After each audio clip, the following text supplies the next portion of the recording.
Judas is Lord. Ayan ang bansag ngayon ng mga tao sa isa sa mga leader ng simbahang Jesus is Lord. Makikita natin sa social media ang matinding reaksyon ng marami sa ginawang paglipat ni Senator Joel Villanueva sa bagong majority group sa Senado. Dahil sa desisyong ito, marami ang nadismaya at mabilis na binago ang kahulugan ng JIL para maging patutsada laban sa kanya. Normal lang po na magalit o madismaya ang marami kapag ang mga pinuno na inaasahan nila ay gumagawa ng mga hakbang na hindi nila nagugustuhan.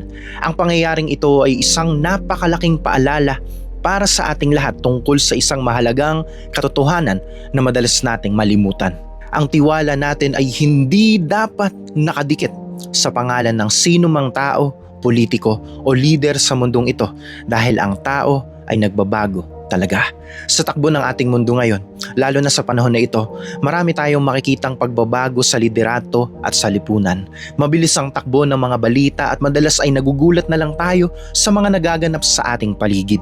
Ipinapakita lang nito na ang mga tao ay may kanya-kanyang limitasyon at kahinaan.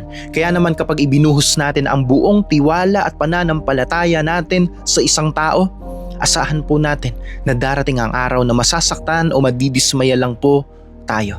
Ito po ang dahilan kung bakit mahalaga na ibaling natin ang ating paningin sa kung ano ang totoo at permanenteng pundasyon. Pinaalalahanan tayo, huwag ninyong ilalagay ang inyong tiwala sa mga pinuno o sa anak man ng tao na walang kaligtasan. Ang talatang ito ay napakasimple pero napakabigat ng kahulugan. Ipinapaalala nito sa atin na ang mga pinuno ng sanlibutan ay tao rin na may sariling buhay, interes at kahinaan.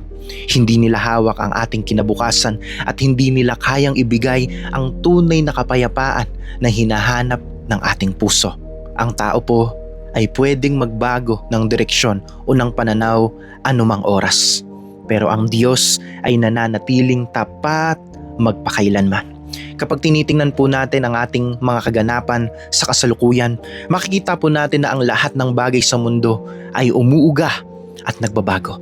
Ito po ay malinaw na palatandaan na lumalapit na tayo sa huling yugto ng kasaysayan kung saan ang tanging matatag na sandigan na lang ay ang ating Panginoong Hesus. Sa halip po na ubusin natin ang ating lakas sa pakikipagdebate o sa labis na pagkabigo dahil sa ginawa ng isang leader, gamitin natin ang pagkakataong ito para mas mapalapit sa Diyos. Ang totoong kahulugan po ng ating pananampalataya ay na kay Hesus na siyang tunay na Panginoon, hindi po sa anumang leader na nagkakamali at nagbabago ng panig.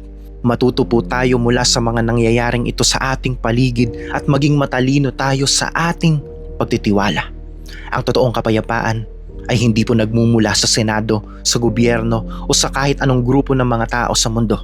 Ang tunay na seguridad ay makukuha lang natin kapag ang buhay po natin ay ganap na nakasandal sa Kanya. Huwag nating iwanan ang ating pananampalataya o panghinaan ng loob dahil lang sa kilos ng ibang tao. Manatili po tayong tapat at nakatutok sa ating Panginoon na hindi kailanman nagbabago at hindi kailanman bibigo sa atin.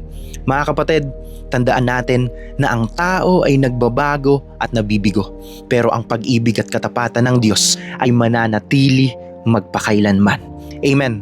Share this message and you can follow this page dahil araw-araw po tayong nagbabahagi ng patungkol lamang sa ating Panginoong Hesus. This is all for Jesus.